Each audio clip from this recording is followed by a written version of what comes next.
Hadirin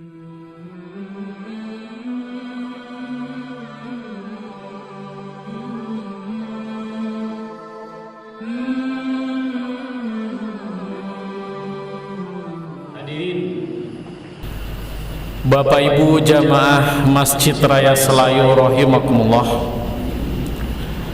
kembali kita lanjutkan kajian kita membahas salah satu kitab karya dari ulama kita, yang mana kitab ini diberi judul dengan Al-Fiqh Al-Manhaji ala Madhhabi Al-Imam Syafi'i.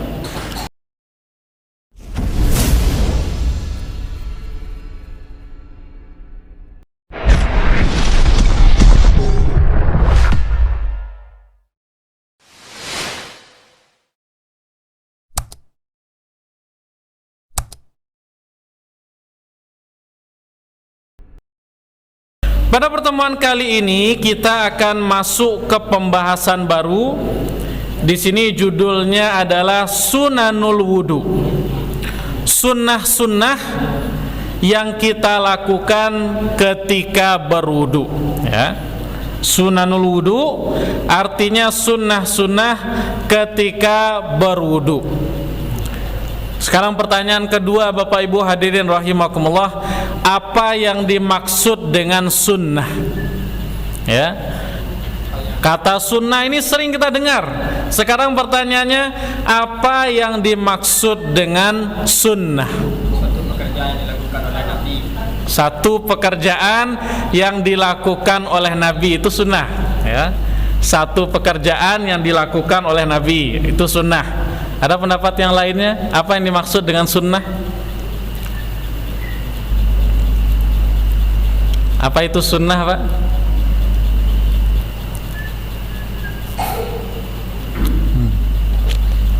Apa sunnah, Bu?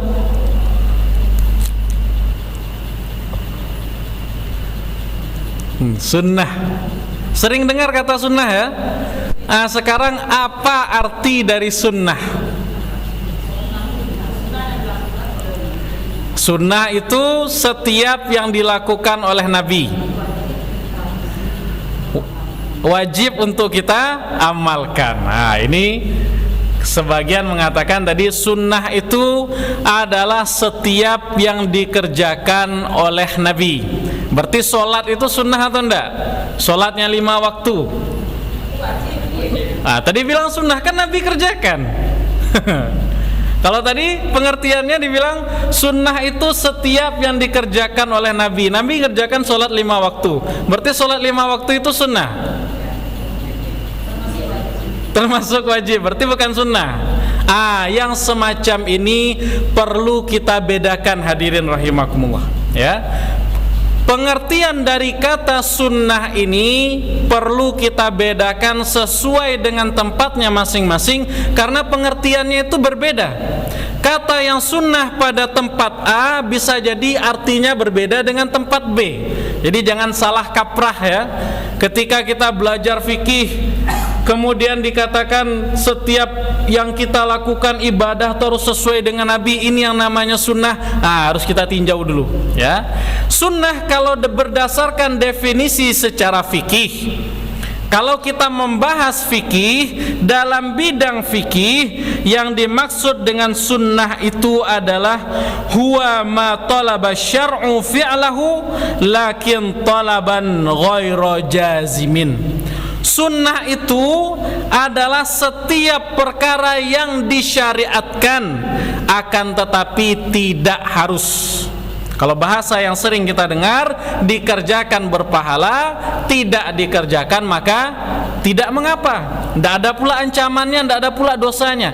Ini kalau kita bahas secara fikih. Nah, jadi kalau sekarang kita belajarnya fikih, yang dimaksud dengan sunnah itu apa? Dikerjakan berpahala, tidak dikerjakan tidak berdosa. Akan tapi dalam bidang-bidang lain, semisal bidang akidah atau kita membahas mustalahul hadis, ya, maka yang dimaksud dengan sunnah itu adalah kullu ma fa'ala Nabi alaihi salatu wasalam minal qawli wal fi'li ya adalah setiap yang dikerjakan oleh Nabi alaihi salatu wasallam, baik secara ucapan maupun perbuatan. Jadi dalam ilmu akidah, dalam ilmu mustalah fikih, sunnah itu bisa jadi terkadang maknanya wajib. Tapi kalau dalam bidang fikih, yang dimaksud dengan sunnah itu adalah perkara yang disyariatkan, akan tetapi tidak harus. Ya, kalau dikerjakan pada wudu ini nilai pahala wudunya bertambah, kalau tidak dikerjakan maka tidak mengganggu dari sahnya wudunya tadi. Nah, ini harap dibedakan antara pengertian sunnah ini dalam bidang fikih dengan bidang-bidang yang lainnya. Kemudian disebutkan di sini lil wudu'i sunanun katsiratun. Wudu itu memiliki sunnah yang banyak. Nazkuru ahammaha, yang kita sebutkan di sini yang penting-pentingnya saja, ya. Sunnah wudu itu banyak jumlahnya, yang kita sebutkan di sini yang penting-pentingnya saja. Wahya al-awwal, yang pertama at-tasmiyah fi ibtidaihi. Sunnah wudu yang pertama adalah membaca basmalah ketika di awal berwudu. Kapan kita baca basmalah? Di awal berwudu. Kalau yang melafadzkan niat, kapan kita baca niat? Di awal mencuci muka. Berarti yang awal kita baca adalah at-tasmiyah, membaca bismillah. Dalil. Nah, kalau belajar fikih itu harus tahu dalil, ya. Tidak sekedar kita tahu ini halal, ini haram, ini wajib, ini sunnah. Yang namanya belajar fikih lengkap harus tahu dengan dalilnya dan tahu dengan wajhu istidlalnya. Bagaimana perjalanannya si dalil tadi bisa menjadi satu produk hukum. Perhatikan di sini ada sebuah hadis rawa An-Nasa'i. Hadisnya diriwayatkan oleh Al-Imam An-Nasa'i bi isnadin jayyid, dengan sanad yang bagus. Berarti hadis ini tidak dhaif, bisa dijadikan sebagai hujjah. An Anasin radhiyallahu taala anhu. Hadis ini diceritakan oleh sahabat yang mulia yang bernama Anas bin Malik. Qala, beliau menceritakan, talaba ba'da ashabi an-nabiy alaihi salatu wasalam wudu'an, atau talaba ba'du ashabin nabi alaihi salatu wasalam wudu'an falam yajidu ma'an. Pada suatu hari para sahabat itu akan melakukan wudu. Falam yajidu ma'an, akan tetapi mereka tidak punya air, ya. Mau berwudu tidak punya air tidak ada. Faqala Nabi alaihi salatu wasalam, maka Nabi berkata kepada para sahabat tadi, hal ma'a ahadin minkum ma'un, apakah ada salah seorang di antara kalian yang punya air? Fa'utiya bima'in fawadda'a yadahu fil ina alladhi fihil ma'. Kemudian dibawakan kepada beliau sedikit air, jumlahnya tidak banyak, di dalam sebuah bejana.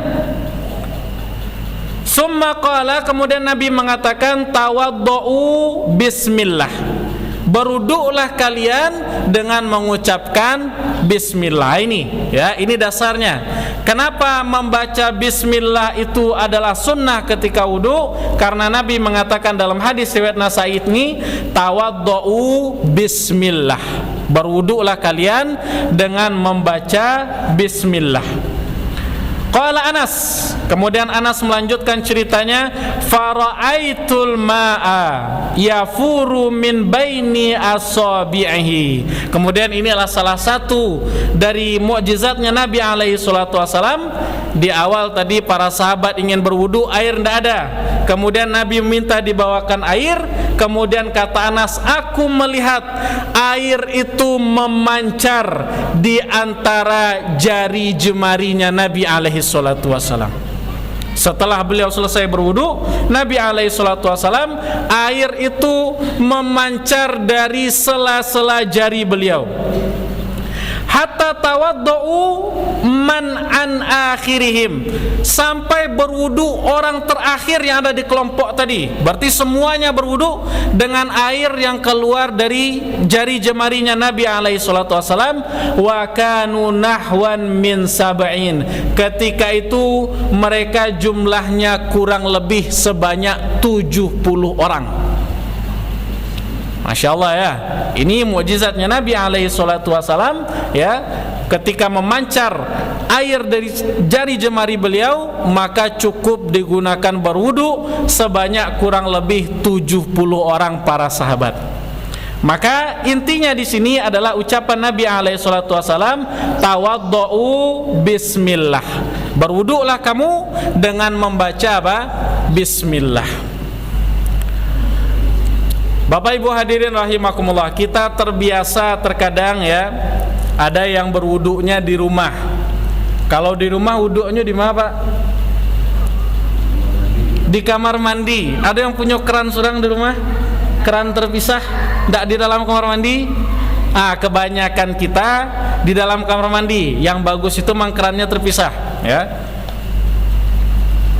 Masuk ke dalam kamar mandi. Di dalam kamar mandi baru teringat. Nah, kita di dalam kamar mandi kan tidak boleh membaca asma Allah ya. Boleh atau tidak Bu? Membaca nama Allah dalam kamar mandi boleh atau tidak? Kini sunnahnya berwudu itu baca bismillah. Awak dalam kamar mandi ke berwudu apa yang kita lakukan? Dalam hati. Nah, ada yang bilang di dalam hati. Ada jawaban lain Pak? Allah ka wudu, Allah di dalam kamar mandi baru tekana. Baca bismillahnya kok. Awak dalam kamar mandi kan tidak boleh baca bismillah. Ya, kalau di WC kan tidak boleh. Nah, apa yang kita lakukan? Keluar ya Bu. Allah di dalam kamar mandi, tidak lupa ya. Dari luar tidak tekana, Allah masuk di dalam kamar mandi baru tekana. Baca bismillahnya kok. Apakah dia kembali lagi, keluar lagi? Kalau tidak dibaca bismillah bagaimana? Tidak apa-apa ya. Kalau dia tidak baca bismillah tidak apa-apa. Kenapa? Karena hukum baca bismillah ini sunnah. Tapi kalau mau dia baca, sebagusnya keluar lagi. Rencak keluar lihat. Kalau tidak mau juga keluar, maka dibacanya di dalam hati. Jadi boleh ya, mau dibaca boleh, mau tidak dibaca juga tidak mengganggu dari sahnya wudu tadi. Kemudian sunnah wudu yang kedua, ghuslul kaffaini salasan qabla idkhalihima al-ina. Ya, mencuci kedua pergelangan tangan sebanyak 3 kali sebelum memasukkannya ke dalam air. Sebelum memasukkannya ke dalam air. Berarti mencuci tangan ini sunnah atau rukun? Mencuci tangan sunnah atau rukun? Sunnah. Kalau mencuci yang ini rukun. Kalau mencuci yang ini sunnah. Yang dimaksud di sini adalah ghuslul kaffaini, mencuci telapak tangannya saja. Berarti sampai sini saja. Sebelum kita masukkan tangan tadi ke dalam bejana. Berarti kalau pakai keran nggak ada masalah ya, karena airnya mengalir. Ini kita bicara kalau airnya tadi tidak mengalir di dalam bejana, maka kalau kita mengharuskan memasukkan tangan ke dalam bejana tadi, maka dicuci tangannya terlebih dahulu sebanyak 3 kali. Dalilnya adalah rawa al-Bukhari wa Muslim min hadisi Abdullah bin Zaid radhiyallahu ta'ala anhu, ya, hadisnya sahih riwayat Bukhari dan Muslim dari sahabat yang mulia Abdullah bin Zaid.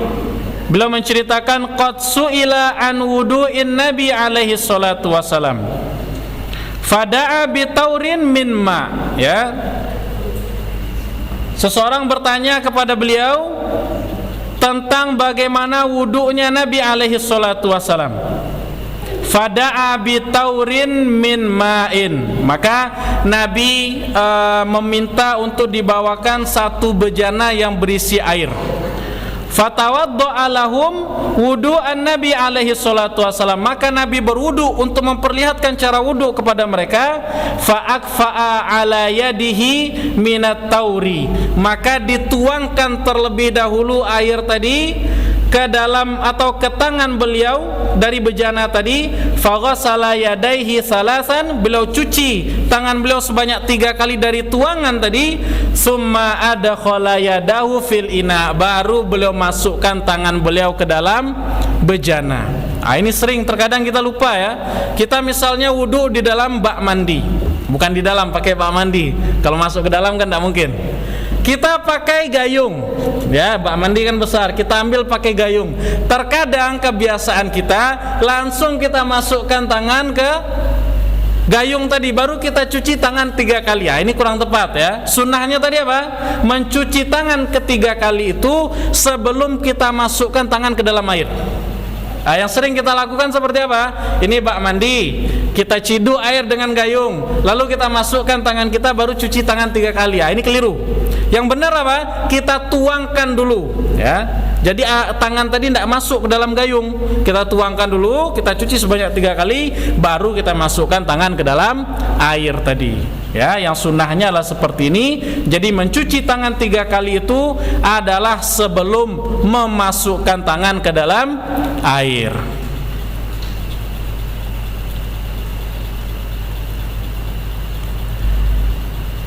Kemudian sunnah wudu yang ketiga, isti'malus siwak, adalah menggunakan siwak. Lah, tahu siwak, Pak? Apa siwak itu, Pak? Gosok gigi pakai kayu. Kayu tuh, Pak? Kayu jati lah boleh, Pak? Enggak. Ya. Maka siwak ini, hadirin rahimakumullah, pengertiannya ada 2, ya. Yang pertama, siwak yang dimaksud dengan siwak itu adalah alat khusus.